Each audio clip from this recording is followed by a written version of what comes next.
Bonjour Louis Sarkozy. Je voudrais t'exprimer le fait que, vois-tu, je suis parfaitement en mesure de décrypter tes allitérations diverses et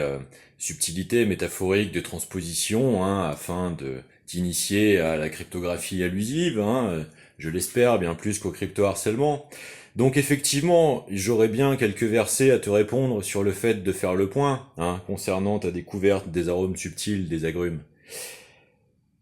Vois-tu, contrairement à certains nantis héritiers, ma famille a toujours eu à travailler durement la terre pour commencer. Mon père est né dans une famille dont il s'est retrouvé l'aîné des 11 frères et sœurs de sa fratrie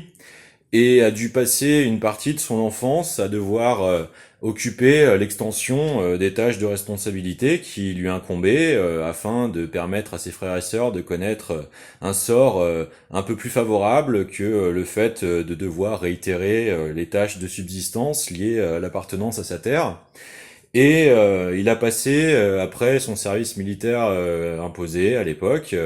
la plus grande partie de sa carrière à bâtir les infrastructures qui servent aujourd'hui, à essayer de faire profiter à chacun le confort d'une humanité un petit peu émancipée des corvées, afin de pouvoir goûter le fruit effectivement de s'élever spirituellement dans les choses de la connaissance de l'être au monde. Et vois-tu, ce n'est pas sans difficulté puisque en échange, en remerciement, le système lui a par exemple imposé la doulourosité, malgré le fait que mes deux grands-parents paternels ont fini leur vie officiellement à gagner 300 euros à deux, tout en travaillant leur terre, une toute petite exploitation sur laquelle ils ont réussi à élever 11 enfants, dans des conditions nutritionnelles parfaitement favorables, avec la culture de l'accueil et de l'hospitalité si propre à la France, d'avoir toujours une assiette disponible pour les saisonniers, le tas de fumier accessible aux gitans qui voulaient y trouver vers de terre pour pouvoir aller pêcher, une entraide de village, une transmission de la connaissance des plantes ancestrales qui a permis à ma grand-mère de continuer d'effectuer la quasi-majorité des tâches de l'intégralité de la ferme jusqu'à plus de 90 ans. Et vois-tu, quand elle a quand même eu un cancer du sein et qu'elle a dû se faire hospitaliser, heureusement pour elle, plusieurs de ses filles s'étaient investies dans le milieu médical. J'ai eu plusieurs infirmières parmi mes tantes. Eh bien, vois-tu, elle a mis le médecin chef de service en charge de sa condition complètement sur le cul, hallucinant totalement sur ses seuils de résistance à la douleur. Aussi, j'espère que tu pourras en prendre de la graine si quelque part dans tes allusions il y a quelques jouissances ostentatoires, exhibitoires, d'un certain plaisir relevant de l'exhibition, de la capacité d'essayer d'exploiter la situation d'autrui, soi-disant à leur insu dans ce qui peut-être s'apparente à des manipulations génétiques non consenties dans le dos de la population dont tu revendiques l'héritier de la défense. On s'interroge toujours sur la fresque qui était présente devant le 1988, dans lequel un sosie éventuel d'un Julien Papineau qui essayait de parachuter un Manuel Valls dans la campagne à la municipale de ma ville, à Saintes, aux alentours de 2013, tout de suite se retrouve dans l'affaire du Yarl, d'une sécurité d'une boîte qui s'appelle le 1988, qui comme par hasard est mon année de naissance.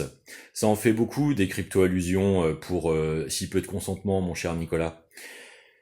Aussi, vois-tu, je suis flatté que quelque part dans le jeu de l'adversité publique, la qualité des adversaires fasse celle de l'échange public,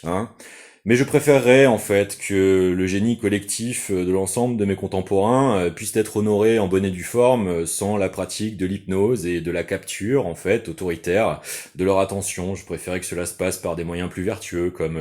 l'encapacitation mutuelle, la réciprocité,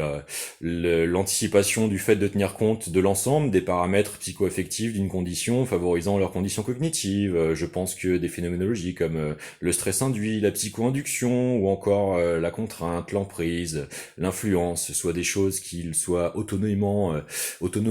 valorisées, de reléguer en seconde zone appartenant à des siècles passés d'indépassabilité, en fait, de rapports martiaux qui n'ont fait que faire perdre un temps fou à l'humanité sur la redécouverte de ces niveaux d'excellence possibles, redécouverts progressivement depuis des grandes catastrophes remontant à plusieurs dizaines de milliers d'années.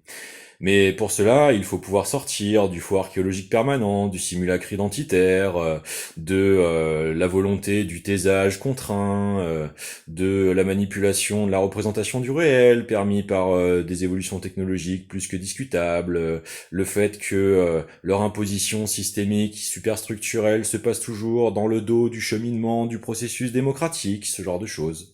Aussi, je suis très content que l'art de la plume te guide sur l'exploration de tes propres cheminements intellectuels. C'est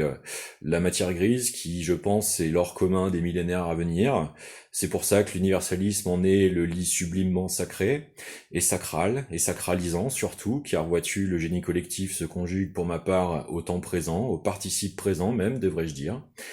Et je suis donc assez quelque part reconnaissant de ton effort d'essayer d'user de la stylistique dans le fait de dépasser les animosités, effectivement. Aussi,